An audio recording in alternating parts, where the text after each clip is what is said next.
Now as I conclude with you guys, I want to give you, at the end I'll give you some practical things, but today inshallah at least, I want to give you some observations, the things that you have to look out for. The thing we want out of Ramadan, for the goal of fasting is taqwa. The goal of fasting is taqwa.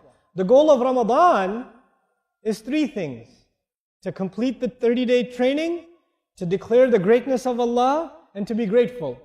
لِتُكَبِّرُوا اللَّهَ عَلَى مَا هَدَاكُمْ, right? لِتُكْمِلُوا الْعِدَّةَ لِتُكَبِّرُوا اللَّهَ عَلَى مَا هَدَاكُمْ وَلَعَلَّكُمْ تَشْكُرُونَ. Three goals of Ramadan itself.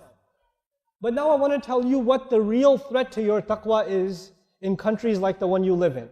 Like Qatar, like Dubai, like the Khalij, like much of the Arab world, much of the Muslim world.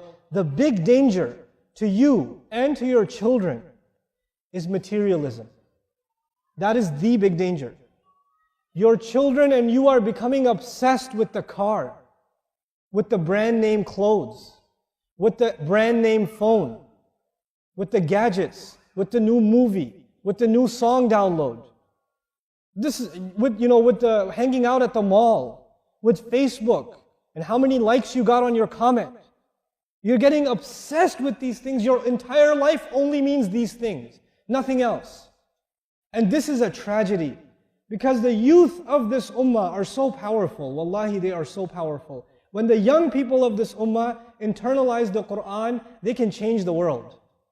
Really, the world will be a beautiful place if the young people of this ummah wake up. But the young people of this ummah are being put to sleep by the iPhone 5, by the Samsung Galaxy Touch, by the iPad, by Facebook. And those things can be used for a lot of good. They can be used for a lot of good. But man, those things are poison too, man. They're poison too. The sword is good if you point it at the enemy, but it's pretty bad if you point it at yourself. That's what it is. These tools, they are a force of good. They can be. I am on Facebook, you know how much? Never. My pictures on Facebook, some things I say are on Facebook. I am actually almost never on Facebook. Never. I'll tweet things once in a while. I'll send a tweet message. I never check what responses there are. People say, brother, you never respond to your Twitter. I say, I'm leaving a sunnah. Don't worry, but say something good that will benefit somebody else, right? And then don't get caught up in online conversations. You have more important conversations. How you have time for all those conversations, man? How you have time to read all the comments under a YouTube video? Where did you find the time? Where did you find the time? I'm shocked. So you and I have to detox. We have to get rid of the gadgets, especially in Ramadan, guys. Get rid of the gadgets. Delete the video games delete the game apps off your phone. Delete them for Ramadan. You say, yeah, at least I can re-download them later. I don't care. But at least in Ramadan. Sisters too. Sister, get off of Facebook right now. I see you. I don't see you, but you just got off of Facebook and the joke is on you. But anyway, get off of your devices. You have to do this. Materialism is killing us. And I tell you the real anecdote, the real solution to materialism is understanding the Book of Allah. Personally understanding the Book of Allah. The more you start understanding the Book of Allah for yourself, you will no longer be interested in materialism. It will not fulfill you. It will leave you empty.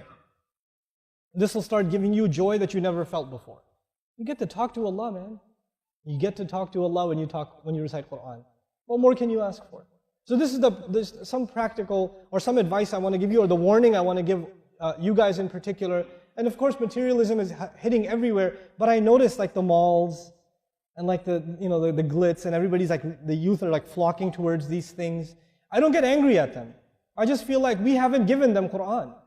We haven't given them something to be excited about. It's our fault, Now the last piece, especially for the parents that are in the audience. Here's how you can make good use of your Ramadan. Everyone here should have some goals in Ramadan. Here's my recommendation. My recommendation is you should memorize a couple of short surahs. Short surah means a page and a half. A couple, maybe 4 of them if you can. Between 2 and 4 of them in the month of Ramadan. And you should not do it alone. You should do it with your family. You do it, your children do it, the husband does it, the wife does it. First one to do it gets 200 riyals. Now the father will do it very quickly. Okay, so, but do it. Memorize Quran as a family. Memorize Quran as a family. Make it a family project. We're all going to memorize this surah. It's a beautiful thing when a family gets together to get closer to Allah's book. My recommendation is the musabbihat. Like if you memorize Surah Al-Jumu'ah, Surah Al-Munafiqun, Surah Al-Taghabun, these surahs, at least these 3 surahs, beautiful surahs. And they really help your iman. The next thing you want to do, this is again in Ramadan, my recommendation is to actually listen to durus of those same surahs that you've memorized. Listen to lectures and explanations of the same surahs that you memorized.